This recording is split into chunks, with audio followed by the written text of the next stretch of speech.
Pakistan team के साथ भी आप सर्व कर चुके हैं, असिस्टेंट कोच भी आप कर चुके हैं। नए जो रूल्स आए हैं एफआईएच की तरफ से, एक तो ऑफ साइड रूल है, उससे क्या फ़र्क पड़ा? और उसके बाद जो एक चीज़ आपने इस्तेमाल की थी शूट आउट, जो पेनल्टी स्ट्रोक को जिसने रिप्लेस किया है, इन दोनों का ज़रा डिफाइन कीजिएगा पहले कि क्या चीज़ें हैं और इससे कोचिंग में क्या नई चीज़ें आपको करनी पड़ी हैं? अगर आप थोड़ा पिछले, मैं समझता हूँ 2004 से जो था वो नो ऑफसाइड रूल अप्लाई हो गया था, ठीक है। पहले क्या होता था कि सेंटर लाइन से ऊपर अगर कोई उनका फॉरवर्ड है और हमने कोशिश की उसको ऑफसाइड बनाने की, हमारे फुल बैक्स जाके सेंटर लाइन पे चले गए और वो बंदा पीछे आ गया, जैसे फुटबॉल का सिस्टम है वो सिस्टम था। उसमें गोलकीपर्स के ऊपर इतना जोर नहीं था, लोड नहीं था।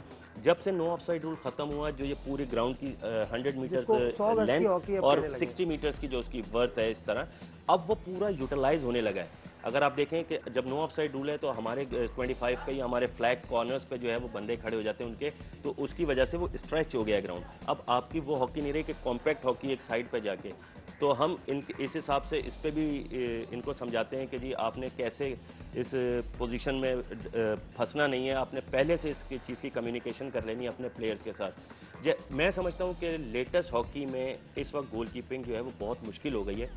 हम अपने गोलकीपर्स को जब एजुकेट करते हैं तो हम उन्हें बताते हैं कि इस सिचुएशन में अब आप गोलकीपर नहीं हैं, क्योंकि जब नो ऑफसाइड रूल है तो आप as a third full back खेलते हैं, जिसे हमारी टर्मिनोलॉजी में स्वीपर कहा जाता है, फ्री मैन कहा जाता है, क्योंकि जो फुल बैक से या डिफेंडर से जो गलती होती है, जब वो बॉल निकलता है कॉमन बॉल, आप अगर बिल्कुल पीछे बेस लाइन गोल लाइन पे खड़े रहेंगे तो आपको ये डिस्टेंस कवर करने में टाइम लगेगा, बनिस्बत इसके कि अगर आप गोल लाइन से कम 3 से 4 गज ऊपर खेलेंगे, जब आपको 1 अगेंस्ट 1 पे या कॉमन बॉल पे जब निकलना पड़ेगा तो ये डिस्टेंस आप ऑलरेडी क्लियर कर चुके होंगे, कवर कर चुके होंगे, तो आप ओपोनेंट के ऊपर जब जाएंगे तो आप और वो करीब होंगे जिसमें आप उसको चैनल कर सकते हैं उसको। ये तो खैर वो 100 गज वाली हॉकी का हो गया। जो शूट आउट का जो रूल है ये क्या है और इसको रोकने के लिए क्या आपसे? प्लेंटी शूट आउट्स का जो नया सिस्टम आया है, मैं उसमें आपको बताता जाऊं कि 25 लाइन से जो है ओपोनेंट चलता है, गोल लाइन से गोलकीपर चलता है। ये पूरा ड्यूरिंग जो इसका जो प्रोसेस है वो 8 सेकंड्स में इसने कंप्लीट होना है।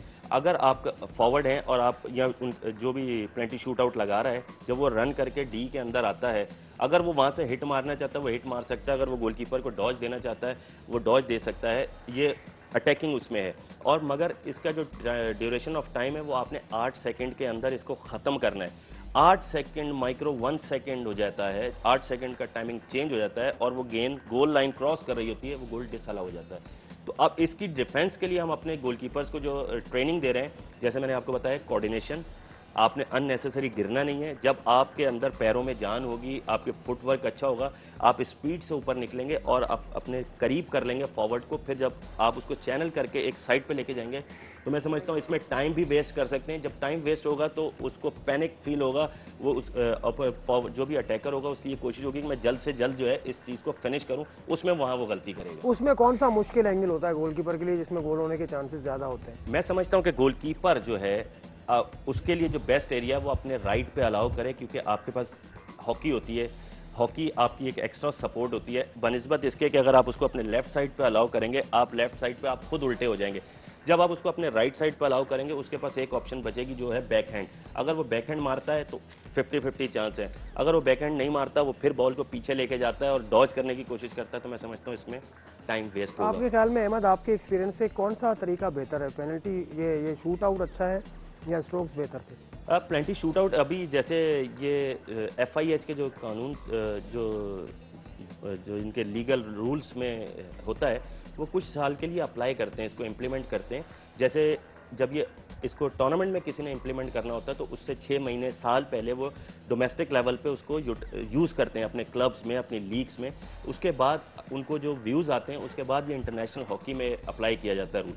तो मैं समझता हूँ उनको बड़े पॉजिटिव व्यूज़ आए हैं इस शूट आउट के बारे में, और मैं अच्छा है ये एक, इसमें 50-50 चांस है। आपको अगर मैं दूं मौका कि इसको चेंज करना है या इसको ऐसे ही चलना है, तो आपकी राय क्या? मैं कहूंगा प्लेंटी शूट आउट्स पे, क्योंकि मैं खुद गोलकीपर रहा हूं। आप जब से ये प्लेंटी कॉर्नर पे जो आपने देखा है, ड्रैग फ्लिकर्स जो हैं फ्लिक मारते हैं, जब वो टॉप ऑफ द डी से 16 अगस्त से जब वो फ्लिक मारते हैं वो बड़ी फास्ट होती है। हुआ ये जब रूल में थोड़ा सा, जब प्लेंटी स्ट्रोक्स थे लोगों ने जो फ्लिकर्स थे उन्होंने प्लेंटी स्ट्रोक से भी खींच के मारनी शुरू कर दी, जो गोलकीपर के लिए बड़ी मुश्किल हो गई थी। तो ये एक अच्छा आसान है मेरे ख्याल से, आसान उससे नहीं, आसान है। 50-50 आप जरूर कह सकते हैं, क्योंकि देखें गोलकीपर की भी अब यहाँ आपको सलाहियतें पता चलेंगी। उसमें क्या होता था कि कुछ गोलकीपर्स ऐसे होते थे जो 5 स्ट्रोक पे पहले से गैम्बलिंग कर लेते थे कि यार मैं पहले वाले पे लेफ्ट पे जाऊंगा या दूसरे राइट 2 पे राइट पे जाऊंगा, जो पहले से एक माइंड बना लेते थे। तो अब इसमें तो ये है कि आपके पास भी कमांड है, अटैकर्स के पास भी कमांड है, जो जिसको बीट कर सके 50-50 चांस। अच्छा, आपके एक्सपीरियंस से दो जो ओलंपिक्स आपने खेले उसका रिकॉर्ड अगर देखें तो 100% तक भी आपका गोल सेविंग रिकॉर्ड है, बिटवीन 70 to 100 बहुत ज़्यादा है।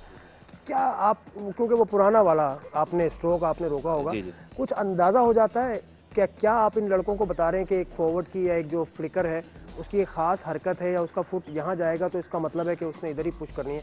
कोई एंटीसिपेशन की कोई टेक्निक? बिल्कुल इसमें ये होता है कि जब हम किसी बड़े टूर्नामेंट में जाते हैं तो हम उसकी वीडियोस हमारे पास होती हैं और हम ये देखते हैं कि अगर ड्यूरिंग गेम हमारे जो मुखालिफ टीम है उनको स्ट्रोक मिलता है, उनको प्लेंटी कॉर्नर मिलता है, उनके पास शॉर्ट कॉर्नर फ्लिकर कौन है जिसका एवरेज जो है पिछले टूर्नामेंट में कैसा रहा है और कहाँ किस एरिया पे उसने ज़्यादा गोल किए हैं, तो हम ज़रूर उस चीज़ की ट्रेनिंग करते हैं और अपने गोलकीपर्स को बताते हैं कि इस बंदे का 70% रेशो जो है वो लेफ्ट के ऊपर है, 30% या 20% राइट के नीचे है, 10% ऊपर है। तो हम इस चीज़ से उसको एजुकेट करते हैं ताकि हम, और इसीलिए हम जो हमारे लाइन स्टॉपर्स होते हैं वो भी एज अ गोलकीपर अब उनमें हम उनको ये क्वालिटीज़ पैदा कर रहे हैं कि जो लाइन स्टॉप करनी है आपके अंदर एक इतनी एबिलिटी होनी चाहिए कि एक गोलकीपर अकेला 4 गज के गोल पोस्ट को नहीं ले सकता और 7 फीट हाइट का गोल पोस्ट अकेला नहीं कवर कर सकता। उसको हम कुछ हिस्सों में डिवाइड करते हैं कि जी 3 मीटर्स जो है वो गोलकीपर लेगा, 1 मीटर जो है वो आप लेंगे, हाई बॉल ये लेगा, लो बॉल। तो इस तरह इसको शॉर्ट कॉर्नर्स पे हम कैलकुलेशन करते हैं। जहाँ तक स्ट्रोक की बात है, स्ट्रोक पे हम इनको प्रैक्टिस कराते हैं और हम वीडियो देखते हैं कि जी अगर 5 एक्स्ट्रा टाइम पे चला गया, एक्स्ट्रा टाइम पे ड्रॉ हो गया और प्लेंटी स्ट्रोक्स पे मैच चला गया, तो ये जो लड़का है मिसाल के तौर पे जी मार्क डेलिसन है हॉलैंड का, मार्क डेलिसन आपके राइट पे ज़्यादातर उसने अपने 80% स्ट्रोक्स जो हैं राइट पे मारे हैं। तो आप अपने माइंड में रखिएगा कि ये राइट पे मारेगा। आपको अपने जमाने का ही याद है मार्क डेलिसन? बिल्कुल जी, मार्क डेलिसन मुझे याद है क्योंकि वही, हाँ बॉबलैंडर भूल गए आप? बॉबलैंडर स्ट्रोक्स आपको पता है 94 में बॉबलैंडर ने हमें जितवाया है, उसने स्ट्रोक बाहर मार दिया था। तो अब मेरे ख्याल से मार्क डेलिसन अपने वक्त का बहुत अच्छा स्ट्रोक मारता था उस पर। नहीं, अच्छे कप्तान भी अच्छे थे वो टीम के। कामयाब। तो कप्तानी से अगर आप देखें तो गोलकीपर आपके ख्याल में बेहतर कप्तान होता है? आसिफ, मैं समझता हूँ इसमें आपको ये देखना होता है कि गोलकीपर का आईक्यू लेवल क्या है। मैं समझता हूँ कि मैंने कप्तानी की, मुझे एक, हम जब अपने गोलकीपर्स को ये एजुकेट करते हैं कि ड्यूरिंग द गेम आपने कॉल करनी है, पीछे से कमांड करनी है, अपने प्लेयर्स को बताना है।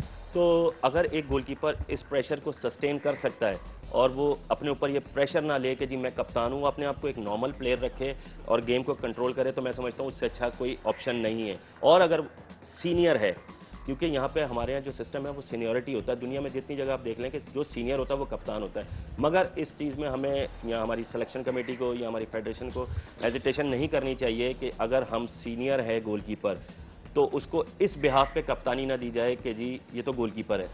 अगर गोलकीपर को आप निकाल दें गेम से तो आपकी हॉकी जो है वो ख़त्म है, मतलब है वो टेबल टेनिस हो जाएगा बिल्कुल।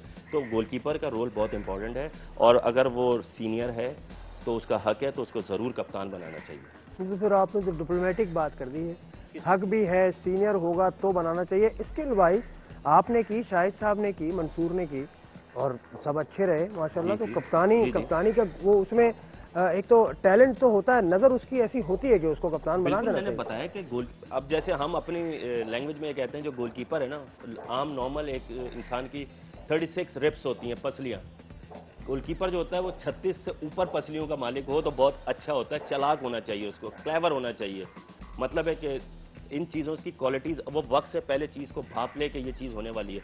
तो मैंने डिप्लोमेटिक बयान नहीं है, मैं कहता हूँ कि अगर वो सीनियर है, अगर ये ज़रूरी नहीं कि एक जूनियर है बहुत टैलेंटेड है और बहुत शार्प है तो आप उसको सीनियर पे फोकियत दें, ऐसा नहीं हो सकता। अगर वो सीनियर है, वो डिजर्व करता है तो उसको बनाना चाहिए। चले और बात करते हैं गोलकीपर पे। और दूसरा ये जो इनकी एक्सपर्टीज है, कप्तान रह चुके हैं, टीम का क्या हाल है, फ्यूचर में क्या होगा, इस पे अगले हिस्से में बात करते हैं।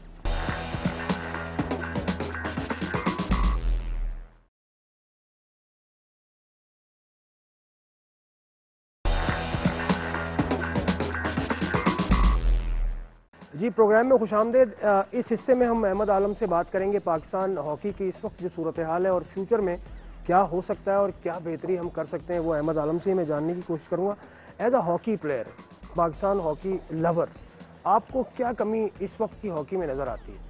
आसिफ, इसमें एक चीज़ जो है वो सबसे गलत क्या हुई है कि जो पाकिस्तान हॉकी फेडरेशन